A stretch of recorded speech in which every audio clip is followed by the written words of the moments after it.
I just wanted to ask about the chocolate. The lifetime supply of chocolate for Charlie. When does he get it? He doesn't. Why not? Because he broke the rules. What rules? We didn't see any rules, did we, Charlie? Wrong, sir. Wrong. Under Section 37B of the contract signed by him, it states quite clearly that all offers shall become null and void if, and you can read it for yourself in this photostatic copy, I, the undersigned, shall forfeit all rights, privileges, and licenses herein and herein contained, etc., etc., fax mentis incendium gloria culpum, etc., etc., memo bis punitor delicatum. It's all there, black and white, clear as crystal. You stole fizzy lifting drinks. You bumped into the ceiling, which now has to be washed and sterilized, so you get nothing. You lose. Good day, sir. All right, Shalom. First and foremost, I want to give all honor, glory, and praises to Yahweh Bahashim, Yahweh Shai Bahashim, Ruchaha Kwadash. Double honors to the head apostle and elders, a great millstone who rule well and teach well. Peace and blessing to you, sincere Akim, that are pushing this truth all over the four corners of the earth, week in and week out, in all truth and sincerity. And the title of this lesson is going to be, You Lose, Esau, Edom. Now, I want to start in second as the 6th chapter, and I want to start from the top. It says, And he said unto me, In the beginning, when the earth was made, before the borders of the world stood, or ever the winds blew, before it thundered and lightning, or ever the foundations of paradise were laid, before the fair flowers were seen, or ever the movable powers were established, before the innumerable multitude of angels were gathered together, or ever the heights of the air were lifted up, before the measures of the firmament were named, or ever the chimneys in Zion were hot, and ere the present years were sought out, and or ever the inventions of them that now sin were turned. Before they were sealed, they have gathered faith for a treasure. Then did I consider these things, and they all were made through me alone. And that's concerning the Most High Yahweh, who the world ignorantly calls God. It says, and through none other, by me also, they shall be ended, and by none other. And Yahweh Bashim Yahushua has raised up this basis level of man, Esau Edom, and put him in rulership of the earth, have put him in a position of power. And you see how he's doing with his power, and what he's doing with his power, and how he is governing the earth. The whole earth is in complete disorder. The whole earth and the people are in mourning. It says, verse 7, Then answered I and said, What shall be the parting asunder of the times? Or when shall be the end of the first and the beginning of it that followeth? And he said unto me, From Abraham unto Isaac, when Jacob and Esau were born of him, Jacob's hand held first the heel of Esau. And that's symbolic, for Jake pulling Esau down out of his position. It says, verse 9, For Esau is the end of the world, and Jacob is the beginning of it that followeth. So Esau's world, his rulership is coming to an end. Ultimately, his end game is loss, and he knows this. Okay, let's go get the definition for the word lose. Because you heard Willy Wonka, that was from the original Willy Wonka. You heard Willy Wonka talking to Charlie and his grandfather. And, Charlie and his grandfather were asking about the lifetime supply of chocolate. And Willy Wonka proceeded to tell them that, you get nothing because you broke the rules.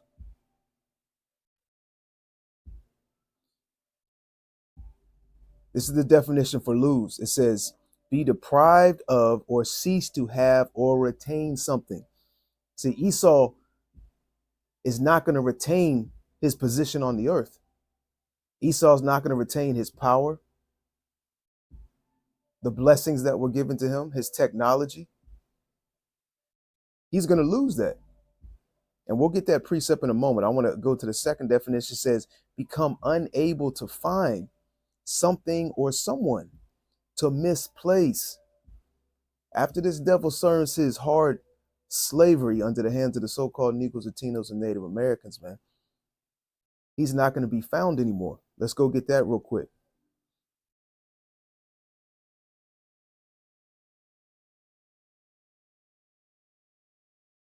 Let's go to the book of Job, chapter 20, and let's go down to verse 5. It says that the triumphing of the wicked is short, and the joy of the hypocrite but for a moment. So Esau's time is very, very short. Verse 6, though his excellency mount up to the heavens, and his head reach unto the clouds, yet he shall perish forever like his own dung. They which have seen him shall say, where is he? He shall fly away as a dream, and shall not be found. Yea, he shall be chased away as a vision of the night. The eye also which saw him shall see him no more, neither shall his place any more behold him. So at the end of the day, Esau loses. All right, you lose. Like Willy Wonka said, good day, sir. You lose, you get nothing. You have slavery to look forward to. And your slavery is going to be far more vigorous than our slavery ever was. Okay? Now let's go to the book of Obadiah, because after you serve your punishment, and there's no escaping your punishment, these wicked elites think or try that they seek to try to upset the prophecies, but you can't, because little do you know that you're being controlled on the left-hand side by the Most High Yahweh. Okay, Most High Yahweh has you in a trick bag. Let's go to the book of Obadiah, and let's go down.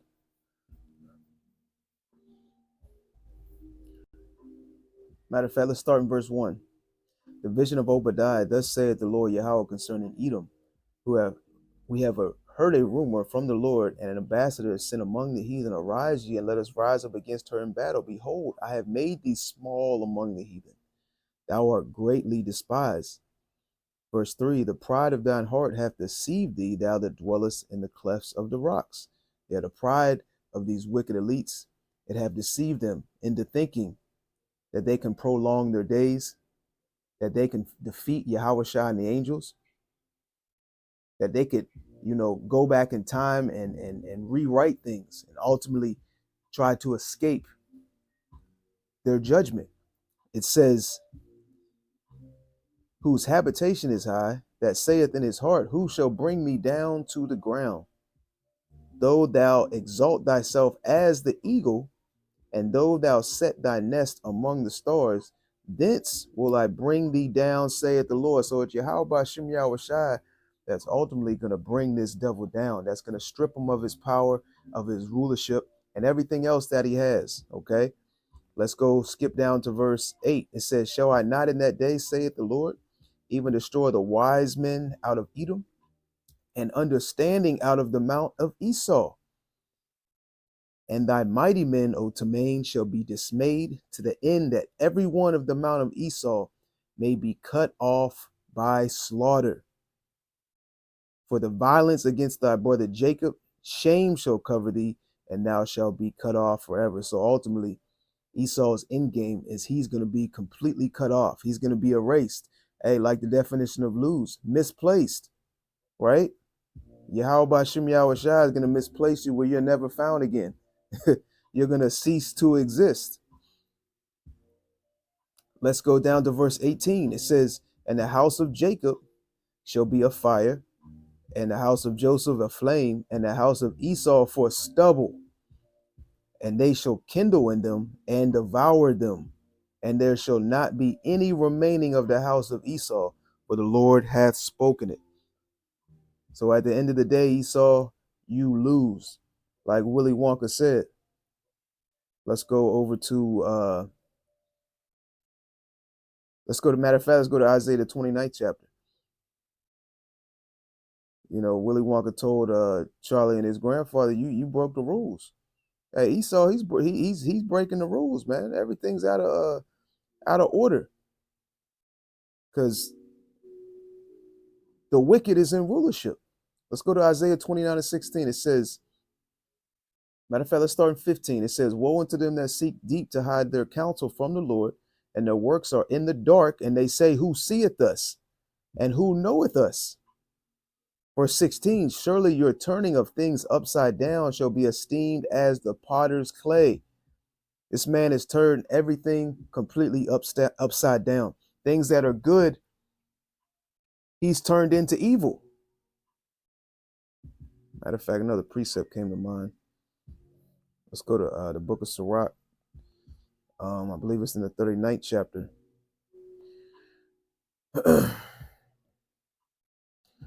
This is Sirach 39 and verse 24. It says, as his ways are plain unto the holy, so are they stumbling blocks unto the wicked. For the good are good things created from the beginning, so evil things for sinners. The principal things for the whole use of man's life are water, fire, iron, and salt, flour of wheat, honey, milk, and the blood of the grape, and oil and clothing. All these things are good to the godly, so to the sinners they are turned into evil.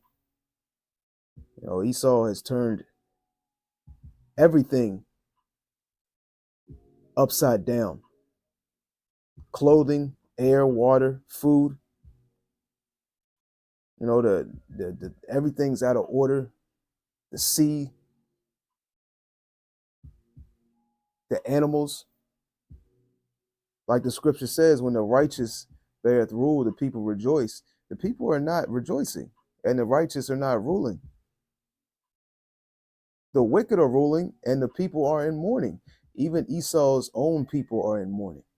Okay, these lower level Edomites are angry or mad or up in an uproar with the various different things that are being pushed around the world by these wicked elites who are in that position of power, pursuant to Job 9 and 24. Now let's go to Isaiah, the 14th chapter. Because Yahweh Shem Yahushai is going to strip everything from this devil. And ultimately, he's stripping the things that were given to him. This is Isaiah 14. Let's start from the top. It says, for the Lord will have mercy on Jacob and will yet choose Israel and set them in their own land. And the strangers shall be joined with them, and they shall cleave to the house of Jacob.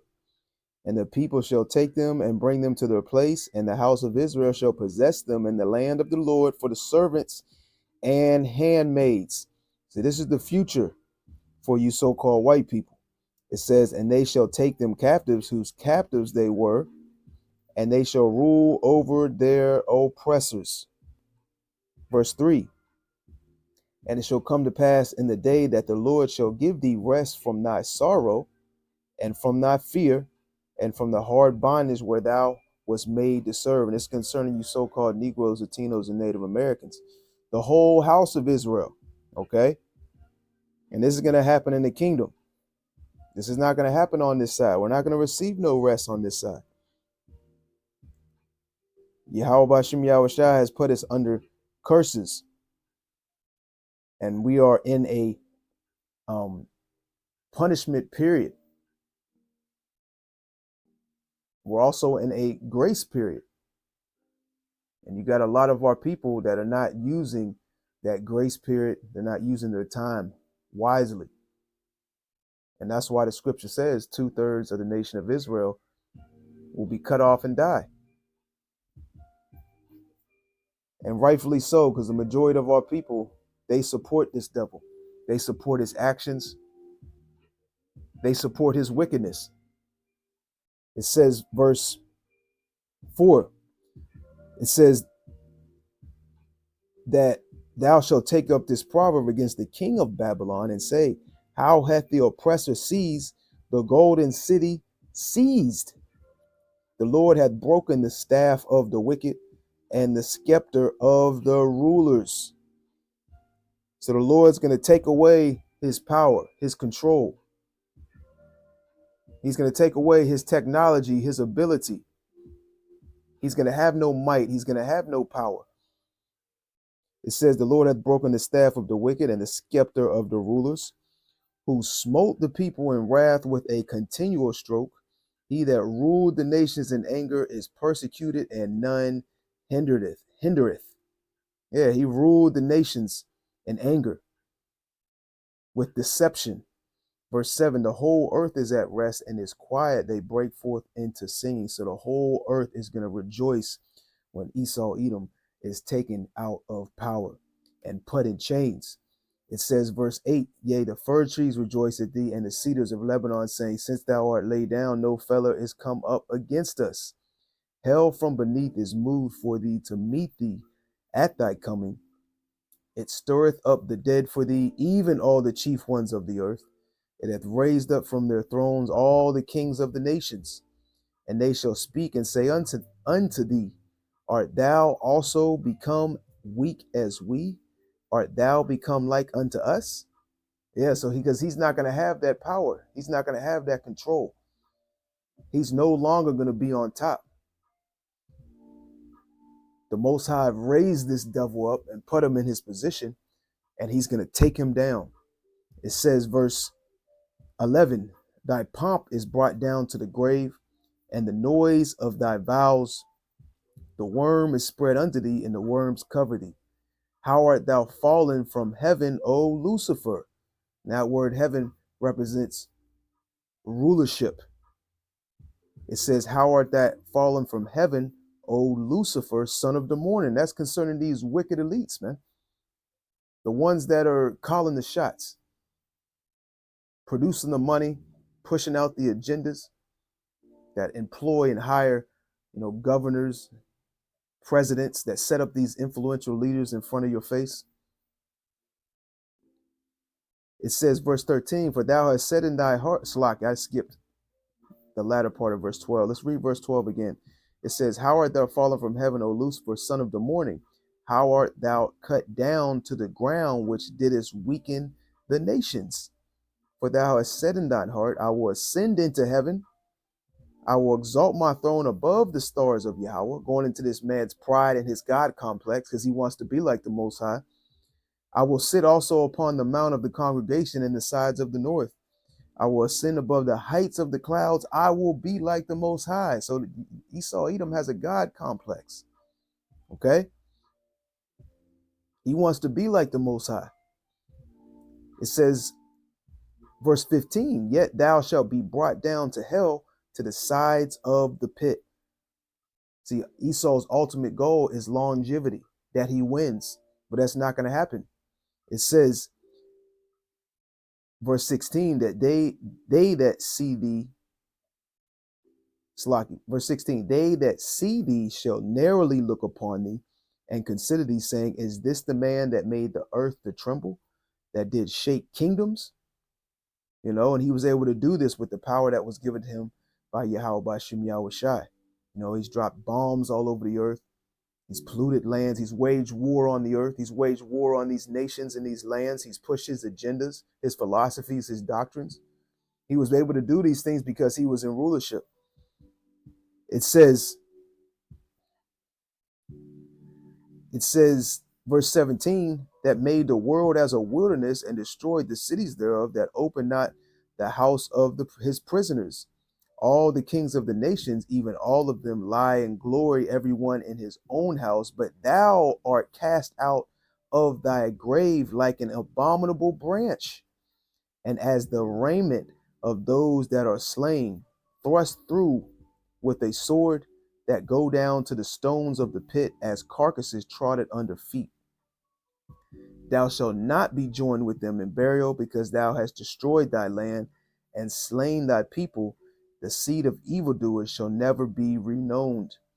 Prepare slaughter for his children, for the iniquity of their fathers, that they do not rise, nor possess the land, nor fill the face of the world with cities. I want to give all honor, glory, and praises to Yahweh Bahashem, Yahweh Shai Bahashem, Rachaha Kodash, I want to give double honors to that apostle, and elders of Great Millstone who rule well and teach well. Peace and blessings to you, sincere Akim, that are pushing this truth all over the four corners of the earth, week in and week out, in our truth and sincerity. To the next time, shalom.